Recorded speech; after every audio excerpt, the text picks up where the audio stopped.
கொள்ளையர்களை விரட்ட ஒற்றை விரலால் ஓங்கி அடிப்போம். வாக்களிப்பீர் இரட்டை இலைக்கு. இனிமே கண்ணை மூடிட்டு கடலை எண்ணெய் வாங்கலாம். ஏன்னா மந்த்ரா கடலை எண்ணெய் இதயத்தின் தயாரிப்பு. உத்தராகண்ட் மாநிலத்தில் உள்ள 5 லோக்சபா தொகுதிகளில் 19ஆம் தேதி தேர்தல் நடக்க உள்ளது. அங்கு போட்டியிடும் பாரதிய ஜனதா வேட்பாளர்களை ஆதரித்து பிரதமர் மோடி பிரச்சாரம் செய்தார். ரிஷிகேஷில் நடந்த பொதுக்கூட்டத்தில் மோடி பேசியதாவது: நாட்டின் பாதுகாப்பில் பாரதிய ஜனதா அரசு ஒருபோதும் சமரசம் செய்தது கிடையாது. மத்தியில் காங்கிரஸ் தலைமையிலான ஆட்சிக் காலத்தில் நம் வீரர்களுக்கு புல்லட் ப்ரூஃப் பாதுகாப்பு கவசங்கள் கூட வழங்கவில்லை.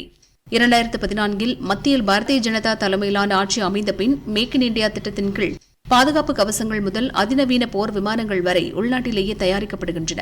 இதன் மூலம் நம் வீரர்களின் உயிர் காக்கப்படுவதுடன் எதிரிகளை ஒடுக்க முடிகிறது. பல ஆண்டுகளாக நம்மிடம் வாலாட்டிய பயங்கரவாதிகளை அவர்களின் இடத்திற்கே சென்று தாக்குதல் நடத்தி அவர்களை அழித்தோம். உலக அரங்கில் இந்தியாவின் மதிப்பு உயர்ந்துள்ளது. போர் முனைகளில் சிக்கித் தவிப்போர் இந்திய தேசிய கொடியை ஏந்திச் சென்றால் அவர்கள் உயிர் பிழைக்கும் சூழல் நிலவுகிறது. ஜம்மு காஷ்மீரில் 70 ஆண்டுகளாக அமலில் இருந்த சிறப்பு அந்தஸ்து நீக்கப்பட்டது. முஸ்லிம் பெண்களுக்கு அநீதி வழங்கிய முத்தலாக் நடைமுறை முடிவுக்கு வந்தது.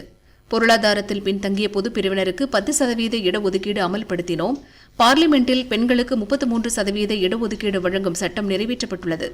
இப்படி மக்கள் நலன் கருதி பல்வேறு சட்டங்கள், திட்டங்களை நிறைவேற்றியது பாரதிய ஜனதா அரசு. இதற்கு முன் நாட்டை ஆண்ட காங்கிரசுக்கு நாட்டு மக்கள் மீது அக்கறையே இருந்ததில்லை என்றும் பிரதமர் மோடி சாடினார்.